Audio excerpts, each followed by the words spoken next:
Welcome, friend, to Life and Liberty Radio. I'm David Householder, here to encourage your pursuit of happiness. You and I are partners, exploring our shared spiritual journeys. Together, we're dreaming and working for a free society. Tell others today about our adventure in faith and freedom. So breathe in, open your mind, lift up your spirit. Let's get started. One of my favorite things to do is to talk to regular folks as a pastor. It keeps me kind of close to the ground, and like police officers, we find out stuff that other people wouldn't find out. And the truth is, I was talking to someone from our church this evening with my wife, and she was talking about how her son had just gotten out of confinement and been in prison for felony possession. And I said, well, felony possession? It's a felony just to have a substance in your car that you shouldn't have? And yeah, one pill. And she gave me the name of the pill, and I've forgotten it since then. But one pill in your car and a felony, holy smokes. How did that happen? How could it be a felony to be in possession of any controlled substance? I don't understand that. I can understand how it could be a felony to be selling crack cocaine to kids or something like that, but to have a controlled substance in your car? Good Lord, what is this country coming to? You know, before 1913, 1914, people could put in their bodies whatever they wanted to.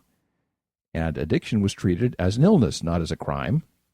And there was a lot less of it than there is now. Oh, things are so much worse than they are. No, they're not. The crime rate's been dropping since the 70s. Just a straight line. Sociologists have no idea why. I don't know why either. But it has been dropping. It is much safer than it was a few decades ago when you go out. These days things are no, they're not as bad as they were. And before 1913, 1914, during the Gilded Age of several decades, the end of the 1800s, the beginning of the 1900s, there was almost total freedom in this country before the progressives under Wilson took charge. And you see these magnificent buildings in every main street in America that were built during those years, because you can read the years right there on the stone. These are buildings that will be here in 100 years. Most of them abandoned in Main Street America. 1/3 of counties in the United States are headed straight south in population. I did pastoring work in Kingsbury County, South Dakota, which is down to 5,000 people. And in 1920, there were 12,000 people living in Kingsbury County, some of the richest farmland on earth. But we're depopulating the United States. And we're doing that for all kinds of crazy reasons. Among them are just regulating everything rather than letting things happen. America was thriving. We were leading the world before the progressive era. No country came close to us in prosperity, and the air was clean, and you could drink from the rivers and everything else. But then the government decided to fix everything for us, and they've been messing it up ever since. But we've had several generations of progressives now running our schools, and people don't know anything else. It's all they know. Well, isn't the government supposed to be regulating everything we do? Aren't they supposed to be in charge of our education? Aren't they supposed to be in charge of our housing? Aren't they supposed to be in charge of our food cleanliness? Aren't they supposed to be in charge of our retirements? Aren't they supposed? No, actually. Government is supposed to govern. They're supposed to provide courts for us to settle our disputes and to keep us from coercing each other and to keep other countries from coercing this country. That's pretty much it as far as government goes. You wouldn't want medicine in charge of transportation. Why should we have government in charge of everything else? And it is. They're really taking charge of almost everything, including our bodies. And before the progressive era, you could get cocaine in the Sears catalog. Well, we can't have that. Well, why not? Now, I don't use illegal drugs. I have no interest in using illegal drugs. Drugs don't work on me anyways, prescriptions or anything, and I don't react to chemicals much. And I have no interest in that. Why do we have to fight these things? Because they cause an altered state of consciousness. Oh my. We can't have that. We can't let people find an alternate state of consciousness. Even though as a practicing Christian, I seek an alternate state of consciousness. At least once in the morning, usually twice a day, once in the evening.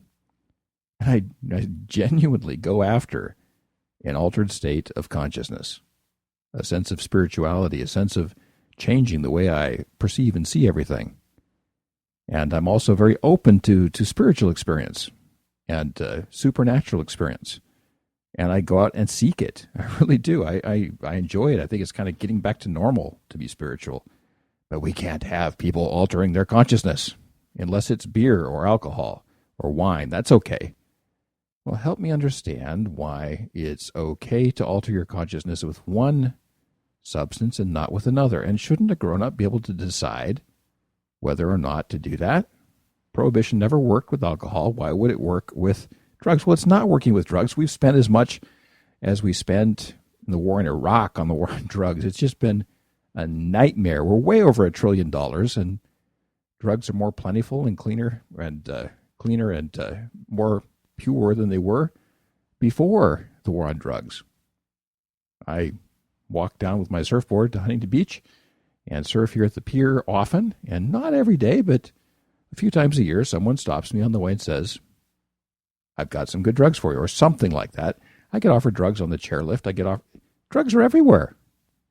The only difference is they're being sold through illicit channels where we can't check things up. There's no accountability, and gangs are basically in charge of the distribution. Isn't that wonderful?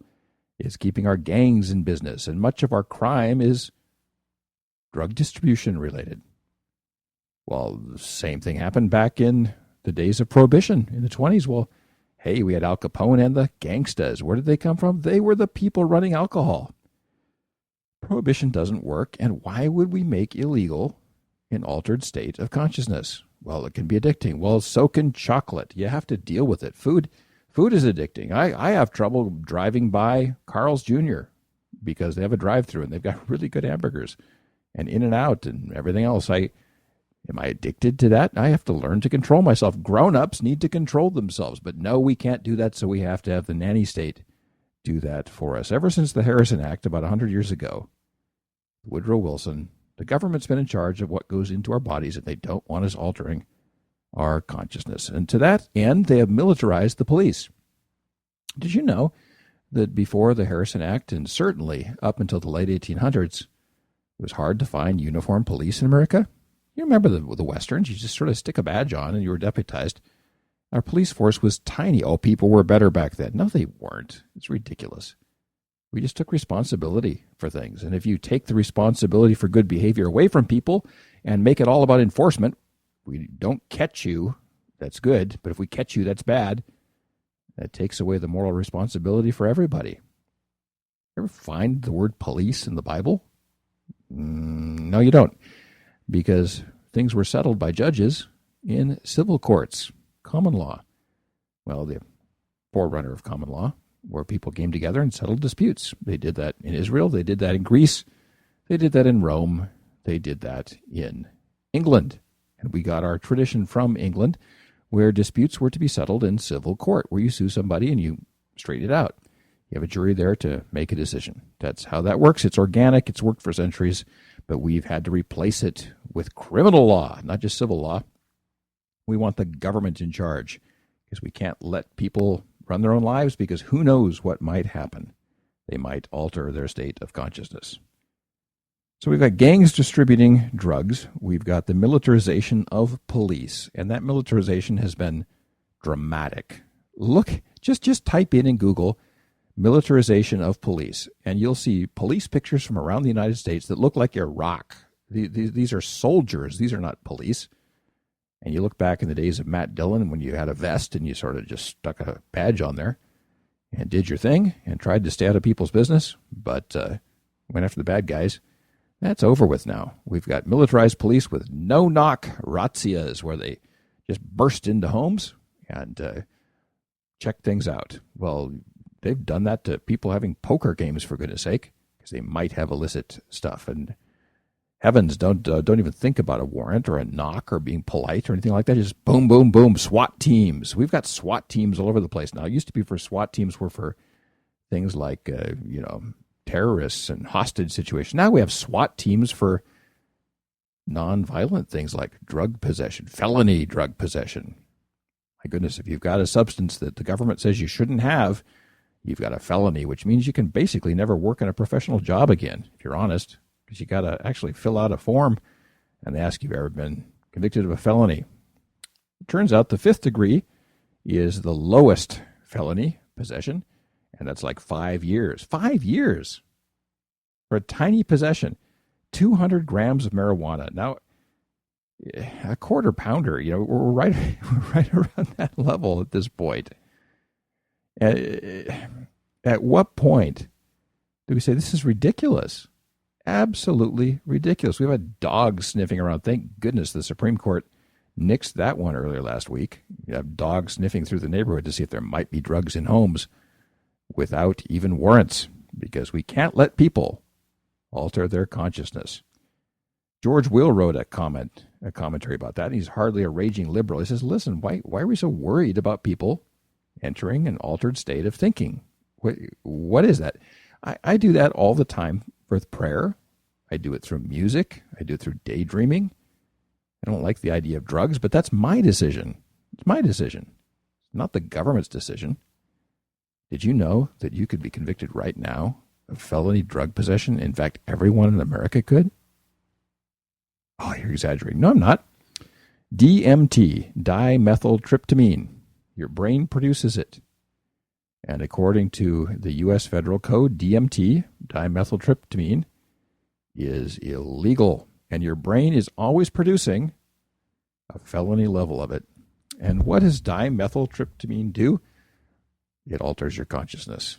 And your brain produces it. And it starts to pump during times of prayer, meditation, daydreaming, imagination, music, especially emotional music. DMT starts to pump out of your brain. Well, I hope they won't put a monitor on that, because you could be locked up. Because in the last week, certainly you have produced at least once or twice a felony possession level of DMT. So if they come after you with a blood test, just say no. So what are we saying here? I'm saying that the war on drugs is ridiculous, that American citizens need to be responsible for their own bodies. I think we need to protect children, but adults, that's up to them. It's their lives. They get to decide what to do with it. We can't tell people they can't do things that might hurt them. If we want to live in a free society, we have to be a free society. And that's all I've got to say about that. Well, that's all for today on Life and Liberty Radio. Thanks so much for sharing this part of your spiritual journey with me. Now, the views on this program are not necessarily those of my advertisers, sponsors, places I work or do business with. They're purely my own, but I'm sharing them with you, so share your ideas with me. Write me on Twitter at Liberty House, LibertyHouse, no E. Until next time, let's continue dreaming and working for a free and spiritually grounded society.